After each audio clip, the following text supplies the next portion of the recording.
నగర్లోని సునయన ఆడిటోరియంలో జిల్లా ఇన్ఛార్జ్ మంత్రివర్యులు నిమ్మల రామానాయుడు గారి అధ్యక్షతన ప్రారంభమైన 2026-27 బడ్జెట్ అవుట్రీచ్ కార్యక్రమం సమావేశంలో పాల్గొన్న రాష్ట్ర పరిశ్రమలు, వాణిజ్యం, ఫుడ్ ప్రాసెసింగ్ శాఖ మంత్రివర్యులు టీజీ భరత్ గుప్తా, జిల్లా collector doctor A Siri, Adoni MLA doctor Parthasarathi, Kodumur MLA Boggula Dastagiri, Pattikonda MLA KE Shyamkumar, Emmiganur MLA Jayanageswara Reddy, joint collector Noorul Khamar, TDP జిల్లా అధ్యక్షురాలు Gudise Krishnamma, Mantralayam TDP in-charge Raghavendra Reddy, Alur TDP party in-charge Vaikuntham Jyothi, వివిధ కార్పొరేషన్ల చైర్మన్లు, డైరెక్టర్లు మరియు జిల్లా అధికారులు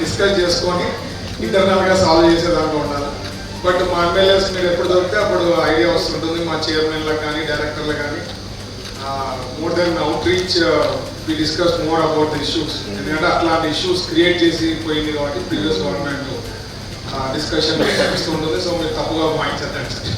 from the date the government is form, అదే మీరు ప్రీవియస్ గవర్నమెంట్లో 19 నుంచి 24లో చూస్తే hardly anything has been done. ఏదో అప్పుడు మనకి మధ్యలో కొన్ని రోడ్స్ ఏదో ఒక రోడ్ పైన ఒక రోడ్ వేసిందే తప్ప మేజర్ వర్క్స్ అంటూ ఏం పెద్దగా 19 నుంచి 24లో జరిగేది లేదు. సో నేను పాయింట్ చేసి అర్థం చేసుకొని ఇప్పుడు వచ్చిన ఆఫీసర్స్ అందరూ కూడా క్లారిటీగా తెలుసుకోండి, బడ్జెట్ గురించి క్లారిటీగా తెలుసుకొని మీరు ప్రతి ఒక్కరికి ఎక్స్ప్లెయిన్ చేయడం అనేది మోస్ట్ ఇంపార్టెంట్, క్రూషియల్. అదే మనం అర్థం. రాష్ట్ర వ్యాప్తంగా ఈ రోజు నుండి రేపు 4వ తేదీ వరకు కూడా అవుట్ రీచ్ ప్రోగ్రామ్ బడ్జెట్ కార్యక్రమాన్ని తీసుకోవాలని ఆంధ్రప్రదేశ్ రాష్ట్ర ప్రభుత్వం మరి భావించి ఆ రకమైనటువంటి ఆదేశాలు ఇచ్చినటువంటి క్రమంలో ఈరోజు కర్నూలు ఇన్ఛార్జి మంత్రివర్యులుగా ఈ యొక్క కార్యక్రమంలో మేమందరం కూడా భాగస్వాములైన విషయాన్ని మీ అందరికీ కూడా తెలియజేసుకుంటూ ఉన్నాం.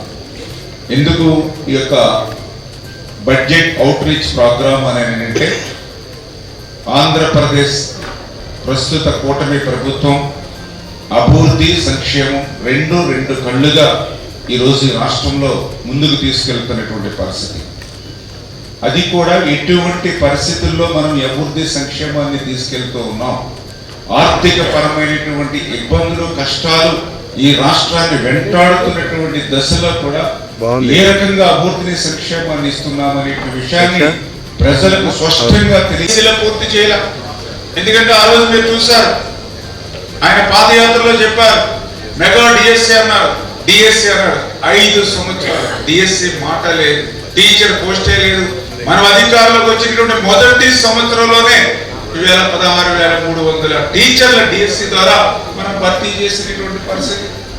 అదేవిధంగా మీరు అందరూ చూస్తారు ఏదైతే అన్నా క్యాంటీన్లు 1924లో అన్నా క్యాంటీన్లు మూతేస్తే మళ్ళీ మనం అధికారంలోకి వచ్చిన తర్వాత ఆంధ్రప్రదేశ్ రాష్ట్ర వ్యాప్తంగా 205 అన్నా క్యాంటీన్లు ప్రారంభించి ఈ రోజు చూస్తే రోజుకి 4 లక్షలకి 5 లక్షల మంది 5 రూపాయలకి ఈవేళ అన్నం పెడుతూ ఉన్నాం. ఈవేళ అన్నా క్యాంటీన్ల ద్వారా గాలి వదిలేస్తే మళ్ళీ మన కూటమి ప్రభుత్వం ఆర్థిక పరమైన ఇబ్బందులు ఉన్నా కూడా ఈ రోజు ఎంత మంది పిల్లలు ఉంటే అంతమందికి 5 బిడ్డలుంటే 65,000 రూపాయలు ఈ రోజు తల్లికి వందలు. ఎంత మంది బిడ్డలుంటే అంతమందికి తీసుకోమని ఈ రోజు 9,668 కోట్ల రూపాయలు ఈ రోజు తల్లికి వందనం కింద ఈ కూటమి ప్రభుత్వం ఈ రోజు మరి మనం అందజేస్తున్నటువంటి పరిస్థితి.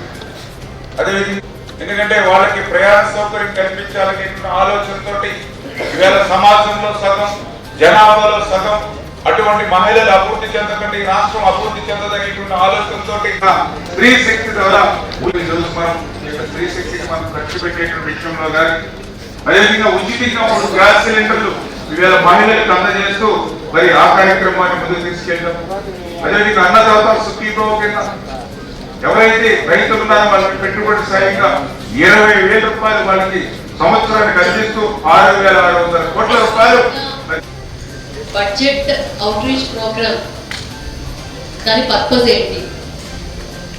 దాని పర్పస్ ప్రభుత్వ ఆదేశాల మేరకు ఎందుకు ఇక్కడ జరుపుకుంటున్నాము అనేది ఒకసారి చెప్తాను. What's the purpose of the meeting అంటే మెయిన్గా మనకి 2014 బైఫర్కేషన్ తర్వాత మన స్టేట్ పరిస్థితి ఏంటి, మన స్టేట్ ఫైనాన్సెస్ పరిస్థితి ఏంటి, ఆ తర్వాత ఈ ఏవైతే 6 ఏళ్ళు 7 ఏళ్ళు గడిచినాయో ఆ తర్వాత ఎలా ఉంది పరిస్థితి, ఇవన్నీ కూడా అవి 15 ఏళ్ళు గడిచింది కాబట్టి ఆ 15 ఏళ్ళు ఎలా ఉంది, దాని పర్సంటేజ్ ఆఫ్ గ్రోత్ రేట్ ప్రతి ఇయర్ ఎంత ఉంది, in spite of financial constraints ఎలా స్టేట్ నడుస్తూ ఉంది అని చెప్పి, అలాగే అచీవ్మెంట్స్ ఏంటి, తర్వాత గవర్నమెంట్ చాలా ప్రతిష్టాత్మకంగా తీసుకున్న సూపర్ 6 దాంట్లో మన ప్రోగ్రెస్ ఏంటి, మన కర్నూలు డిస్ట్రిక్ట్ కి డిపార్ట్మెంట్ వారీగా ఎంత అలాట్మెంట్ జరిగింది, ఇవన్నీ కూడా ఈ సమావేశంలో డిస్కస్ చేయడం జరుగుతుంది.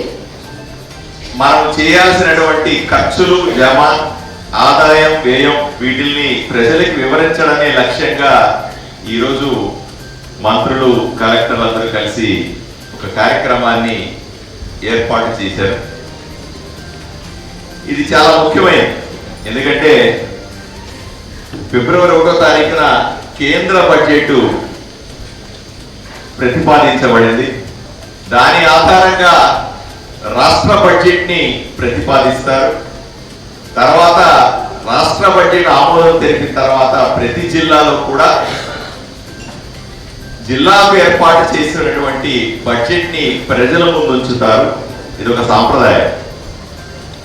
ఇందులో భాగంగా ఈరోజు కార్యక్రమాన్ని నిర్వహిస్తా ఉన్నాం.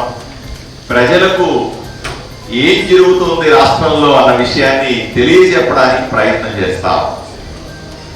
ఇప్పుడే కలెక్టర్ గారు చెప్పారు, 27 మండలాలు 7 నియోజకవర్గాలతో ఏర్పడినటువంటి కర్నూలు జిల్లాలో మనం చేస్తున్నటువంటి బడ్జెట్ ప్రతిపాదనలు కూడా స్పష్టంగా మన కళ్ళ ముందు ఉంచారు కలెక్టర్ గారు.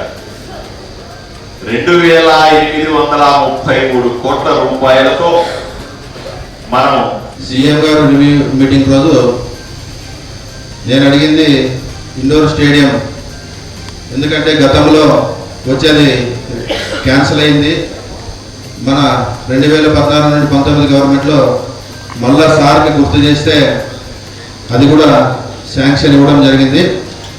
అదేవిధంగా కోసిలో వాల్మీకి భవన్ కూడా అడగడం జరిగింది, అది కూడా శాంక్షన్ ఇవ్వడం జరిగింది. మంత్రాలయంలో మైనారిటీల కోసం శాదికాన అడగడం జరిగింది. ఉంటాయంటే డబ్బులు ఉన్నాయి కదా, ఎందుకు మీరు ఖర్చు పెట్టడం లేకపోతున్నారు, ఎందుకు రోడ్లు పడడం లేదు అని చెప్పి చాలా క్వశ్చన్స్ వస్తాయి. మరి ఆ క్వశ్చన్స్ అన్నిటికీ ధీటుగా కరెక్ట్ ఆన్సర్. ఎంత రెవెన్యూ మనం కలెక్ట్ చేస్తాము, ఎంత ట్యాక్స్ కలెక్ట్ చేస్తాము, ఎంత ఏ ప్రోగ్రామ్కి పోతుంది, ఎంత ఏ రోడ్లకు పోతుంది, ఏ ప్రాజెక్టులకు పోతుంది అని చెప్పి చాలా నీట్గా ఎక్స్ప్లెయిన్ చేయడం జరిగింది. మరి అలాగే ఈ బడ్జెట్లో సీఎం గారితో మా మీటింగ్ జరిగినప్పుడు 2 క్వశ్చన్స్ అడిగాము. ఆ 2 క్వశ్చన్స్ కూడా మాకు ఆన్సర్ ఈ బడ్జెట్ రూపంలో ఇచ్చారు. 8 స్లూస్ గేట్లు అందరినీ పైన పెట్టుకోమని చెప్పి చేయడం జరిగింది. అలాగే మిగతా బేదోలికి వచ్చేసి డ్రింకింగ్ వాటర్ ప్రతి 64 లక్షలు, రామచంద్రపురానికి 4 లక్షలు, దేవమరకి 1,27 లక్షలు, అంబేద్కర్ నగర్కి 2,19 లక్షలు. ఇలా నారా చంద్రబాబు నాయుడు గారు సూపర్ 6తో పాటు అభివృద్ధి ఆకాంక్షిస్తూ ప్రతి ఒక్కరితో ఎక్కడైనా అంటే మేము అడిగినటువంటి నా కాన్స్టిట్యూన్సీలో దాదాపు 90% రోడ్స్ని తనకి అత్యధికంగా ముఖ్యమైనటువంటి ప్రాజెక్టులకు సంబంధించిన దాంట్లో కేటాయింపులు మా అన్న నిమ్మలరావు గారికి ఇరిగేషన్ శాఖ మంత్రులుగా పగ్గం చేపట్టినప్పటి నుంచి చంద్రబాబు నాయుడు గారి ఆశీస్సులతో తిరుగులేని విధంగా ఈ యొక్క హెచ్ఎన్ఎస్ఎస్ ప్రాజెక్ట్ ఏదైతే ఉందో అద్భుతంగా మనకు ఫస్ట్ ఫేజ్ విజయవంతంగా పూర్తి చేయడం, మరి 2వ ఫేజ్ కూడా మళ్ళీ టెండర్లు పిలిచేటువంటి పరిస్థితిలో కీలకమైనటువంటి యొక్క హెచ్ఎన్ఎస్ఎస్ ప్రాజెక్టు రాయలసీమ ప్రాంతాన్ని సస్యశ్యామలం చేసే విధంగా ముందుకు తీసుకుని ముందుగా వారికి ధన్యవాదాలు తెలియజేస్తున్నాను. అదేవిధంగా ఈరోజు ఇక్కడికి వస్తే మా పశ్చిమ ప్రాంతం, మా ఎమ్మెగనూరు నియోజకవర్గం